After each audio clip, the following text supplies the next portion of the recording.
우리가 예수 믿고 구원받은 이후에 하나님이 우리에게 주시는 최고의 존귀, 최고의 축복, 최고의 영광이 무엇이냐고 묻는다면 저는 서슴없이 그것은 하나님이 우리를 사용하여 주시는 것입니다. 하나님의 뜻을 이루는데 내 인생을 또 우리 교회를 사용하여 주시는 것입니다. 왜냐하면 이 세상의 모든 것들은 다 사라질 것입니다. 세상도 정욕도 다 사라지고 나중에는 하나님의 뜻을 행하는 것만 영원히 빛나게 될 줄 믿습니다. 하나님의 뜻을 이루는데 하나님 우리를 사용하는 것이 최고의 쓰임받는 것이 최고의 축복입니다. 세상에서도 직장에서나 조직에서도 가장 여러분 정말 불행한 말은 당신이 이제 우리 조직에서 우리 직장에서 필요가 없어 쓸모없다 하고 들을 때가 가장 비참한 거예요. 반대로 가장 축복된 말은요, 당신은 우리 직장에서 우리 공동체에서 정말 꼭 필요한 사람입니다. 이런 말이 가장 축복의 말인 줄 믿습니다.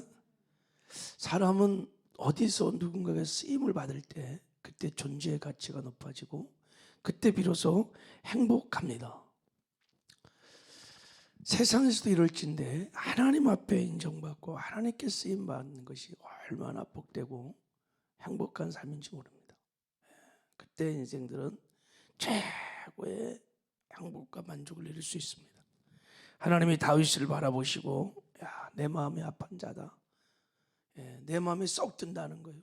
너 내 마음에 정말 든다. 그래서 하나님이 다윗을 막 축복하고 싶었어요.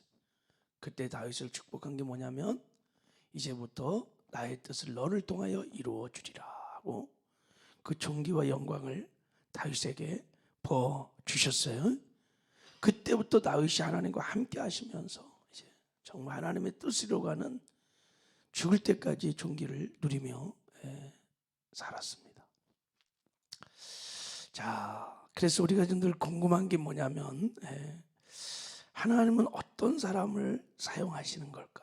하나님이 쓰시는 사람은 어떤 사람일까? 누가 하나님께 쓰임을 받는 인생일까? 이런 게 굉장히 궁금해 이렇게. 자, 오늘 본문에 하나님 본문에 하나님께 쓰임 받는 나귀 새끼와 그 나귀의 주인이 이야기가 오늘 본문에 나옵니다. 어떻게 해서 하나님이 나귀 새끼와 그 주인을 사용하셨을까를 한번 좀 잠깐 상고를 해보려고 합니다. 자, 오늘 본문에 보면 예수님께서 6월절 어린 양처럼 예루살렘에 올라가는 거예요. 그는 십자가에 이제 죽기 위해서 올라가는 것입니다. 이게 종려주일이에요. 종려주일. 예루살렘 입성하러 갈 때 그 길목에서 일어난 사건이 오늘 본문의 내용입니다. 자, 어떤 일이 일어났냐면, 자, 1절을 한번 읽어보겠습니다. 1절 시작. 그들이 예루살렘에 가까이 가서 감난산 벳바게에 이르렀을 때 예수께서 두 제자를 보내시며 그랬어요. 이제 예루살렘으로 가시다가 감난산, 자, 벳바게의 그런 마을에 이르렀을 때 예수님이 멈췄어요. 멈춰서 예수님께서 두 제자를 보냈어요. 자, 예루살렘 이제 앞에 성 앞에서 멈춰서 두 제자를 보냈어요. 자, 2절을 읽겠습니다. 시작. 이르시되 너는 맞은편 마을로 가라. 그리하면 곧 매인 나귀와 나귀 새끼가 함께 있는 것을 보리니 풀어 내게로 끌어오라 그랬어요. 너희는 맞은편 마을, 그러니까 감난산 벳바게 그 마을을 건너편 맞은편의 마을로 가라. 거기 가면 나귀와 나귀 새끼가 묶여 있을 것이다. 그것을 풀어 끌고 오거라 하고 예수님이 이제 예루살렘 성에 들어가기 직전에 그렇게 지시를 했어요. 나귀 새끼를 끌어오라는. 왜 그런 지시를 했냐면 자, 4절에 보면 자, 우리 4절 5절 한번 읽어볼까요? 시작. 이는 선지자를 통하여 하신 말씀을 이루려 하심이라. 일러스되 시온의 딸에게 이르기를 내 왕이 내게 임하나니 그는 겸손하여 낙이 곧 멍에 매는 짐승의 새끼를 닫도다 하라 하였느니라. 일찍이 450년쯤 전에 스가랴 선지자를 통해서 메시아가 오시면 예루살렘에 입성할 때, 십자가에 못 박혀 죽으려고 예루살렘에 들어갈 때 나귀 새끼를 타고 들어간다는 예언의 말씀이 있었어요. 그래서 예수님께서 그 말씀을 응하시려고 이제 나귀 새끼를 데려오라고 한 겁니다. 이렇게. 자, 우리 3절도 한번 읽겠습니다. 3절 시작. 만일 누가 무슨 말을 하거든 주가 쓰시겠다 하라. 그리하면 즉시 보내리라 하시니라. 제자들이 가서 나귀 새끼를 남의 나귀 새끼를 풀어갖고 끌고 오려면 주인이 당연히 묻겠지요. 당신도 왜 남의 나귀를 끌고 가십니까? 라고 말할 때 그렇게 말을 하면 이렇게 말하라는 거예요. 주께서 쓰시겠다 하라. 그러면 그 주인이 즉시 나귀 새끼를 풀어줄 것이다. 주께서 쓰시겠다 하라. 그러면 즉시 보내주리라. 그래서 이 나귀 새끼가 예루살렘에 주님이 올라가는 그 영광의 입성길에 나귀 새끼가 쓰임을 받은 거예요. 예언의 말씀을 성취하는 데 쓰임을 받은 거예요. 자, 우리 이제 왜 하나님이 예수님이 이 나귀 새끼와 이 주인을 그 당시 얼마나 많은 나귀 새끼들이 있었겠어요? 그 주인, 나귀를 가진 주인들이 얼마나 많이 있었겠어요? 근데 왜 이 나귀냐 이거야. 그리고 왜 이 나귀를 사용했냐는 거예요. 이 본문을 우리가 이런 맥락에서 보면 궁금한 게 여러 가지가 있어요. 자, 예수께서 어떻게 저 건너편 마을에 나귀 새끼가 있다는 것을 알았을까? 그리고 궁금하죠, 그죠? 당시 여러분 나귀라는 것은 우리 농촌의 황소처럼요, 그 산림미천이에요. 그 작은 것이 아니에요. 그런 나귀 새끼를 그냥 풀어 오라 그러면 그 주인이 그냥 선뜻 내줄 수 있는 게 아니에요, 그게. 그런데 주님께서 그냥 주께서 쓰시겠다 하라. 그러면 즉시 풀어줄 것이다. 그런 것을 어떻게 예수님이 아셨을까? 그런 궁금함이 굉장히 생깁니다. 자, 우리 이런 궁금증을 풀려면 오늘 그 맞은편 마을로 가라. 너희는 맞은편 마을로 가라고 하는 그 맞은편 마을, 나귀 새끼가 묶여 있었던 그 마을이 어떤 마을인지를 우리가 좀 생각해 봐야 돼요. 이 마을이 어떤 마을이냐면 여러분, 다른 마가복음 또 누가복음을 보면 그 마을이 어떤 마을이냐면 여러분 아세요? 가버나움 아니. 어떤 마을일까요?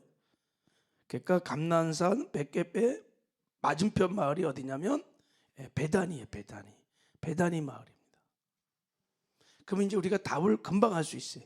베다니 마을 가서 나귀 새끼를 데려오라고 예수님이 말씀을 하신 거예요. 여러분, 베다니 마을은 예수님에게 있어서 아주 나사렛보다도 더 중요한 마을이었어요.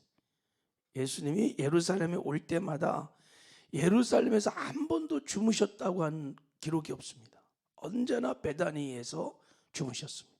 베다니에서 식사하시고 거기서 또 기적도 베푸시고 말씀도 전하고 베다니 마을에서 늘 머물렀습니다. 베다니 마을은 누가 사는 곳이냐면 마리아와 마르다가 사는 마을입니다.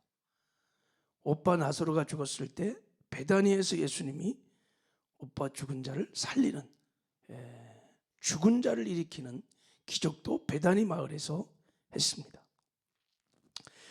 문둥병도 베다니에서 주님이 고치셨고, 베다니 문둥이 시몬의 집에 들어갔을 때 어떤 히브리 여인이 옥합을 깨어서 예수님의 발을 닦았던, 정말 예배를 드렸던 그것도 베다니입니다.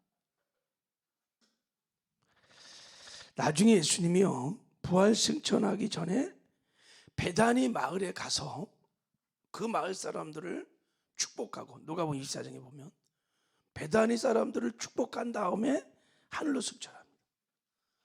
그래서 베다니 사람들이 그 마가 다락방 120문도가 모였는데 아마 베다니 사람들이 굉장히 많이 있었을 겁니다. 거기에 그들이 성령 받고 그들이 초대교회를 일으키는, 초대교회 부흥의 주인공들이 베다니 사람들이 굉장히 많았을 겁니다. 예수님이 직접 승천하기 전에 베다니 마을까지 가갖고 축복하고 하늘로 올라가셨어요. 베다니 사람들은 예수님의 막 귀신 쫓고 병 고치고 죽은 자를 막 살리고 자연을 다스리고 이런 기적들을 굉장히 많이 봤고, 그리고 예수님이 메시아 하나님의 아들 되심을 확실히 믿었던 사람들입니다. 당시 예수님을 나의 생명의 주인으로 영접하고 주님을 따랐던 사람들입니다. 로마서 14장의 8절에 보면 우리가 살아도 주를 위하여 살고 죽어도 주를 위하여 죽나니 그러므로 사나 죽으나 우리가 주님의 것이로다. 이 고백을 할 수 있는 사람들이 베다니 사람들이었습니다. 그래서 예수님은 베다니 사람들을 굉장히 좋아했습니다. 마리다, 마리아. 자, 이제 우리 나귀 새끼의 주인을 한번 이런 맥락에서 한번 보는 거예요. 자, 3절 다시 한 번만 볼까요? 읽어볼까요? 시작. 만일 누가 무슨 말을 하거든 주가 쓰시겠다 하라. 그리하면 즉시 보내리라 하시니라. 주가 쓰시겠다 하라고 말해라. 이때 주라는 게 큐리였습니다. 여러분, 예수님이 처음으로 직접 주라는 말을 쓴 데가 여기밖에 없어요. 내가 주인이다라고 말을 해라. 주가 쓰시겠다 하라. 그러면 나귀 새끼 금방 풀어줄 거다. 이 말은 이 나귀 새끼의 주인이 예수님을 주인으로 믿는 주재권을 갖고 있었던 사람이라는 것을 알 수 있습니다. 살아도 주를 위하여 죽어도 주를 위하여 죽나니 사나 죽으나 우리는 주님의 것입니다 라는 깊은 고백을 할 수 있었던 사람입니다. 예수님은 그것을 아시고 나귀 새끼를 풀어갈 때 주가 쓰시겠다 하라. 그러면 그가 즉시 내어줄 거다. 우리는 여기서 주님이 사용하는 사람, 주님의 뜻을 이루는데 우리가 쓰임 받으려면 이 나귀 새끼의 주인처럼 주재권을 고백하는, 주재권의 믿음을 갖고 있는, 예수를 주인으로 믿고 그 주인 되신 주님 앞에 절대 순종하는 사람들을 하나님이 사용하신다는 것을 알 수 있습니다. 살아도 주를 위하여 살고 죽어도 주를 위하여 사는, 사나 죽으나 우리가 주님의 것입니다. 이 주재권의 고백을 할 수 있다면 하나님은 그 사람의 인생을, 그 사람의 물질을, 그 사람의 시간을, 달란트를 사용하셔서 하나님의 뜻을 이루는 존귀와 영광을 입혀 주실 것입니다. 할렐루야. 지금까지 성경에 하나님께 쓰임받았던 모든 사람들이 다 이 주제 고백을 했던 사람들입니다. 주님이 나의 생명의 주인이십니다. 내가 살아가는 이유, 살아도 주를 위하여 죽어도 주를 위하여 사나 죽으나 우리는 주님의 것입니다. 이런 고백을 하는 당신의 소유된 백성들을 통해서 하나님은 하나님의 뜻을 이루어 가십니다. 하나님은요 아무나 사용하지 않아요. 천사도 사용하지 않아요. 하나님의 소유된 백성들만, 바로 이렇게 하나님의 주재권을 고백하는 사람들을 하나님이 사용을 하시고 존귀와 영광을 입혀 주십니다. 그래서 이 사명 잘 감당케 하셔갖고 나중에 주 앞에 서는 날 칭찬과 상급과 멸관을 주시는 거예요. 할렐루야. 천국 가서 영원히 하나님의 영광을 누리며 영생 복락을 누리는 축복을 주시는 것입니다. 우리가 이 땅에 짧은 인생 사는 동안에 여러분, 주를 향한 우리 주제권이 깊어져서 우리도 이 베다니 마을 사람들처럼, 베다니 마을 나귀 새끼처럼 하나님께 쓰임받는 저와 여러분 되기를 주님의 이름으로 축복합니다. 이런 은혜가 우리 모든 성도들에게, 또 우리 교회에게 있기를 주님의 이름으로 축복합니다. 하나님 아버지 감사합니다.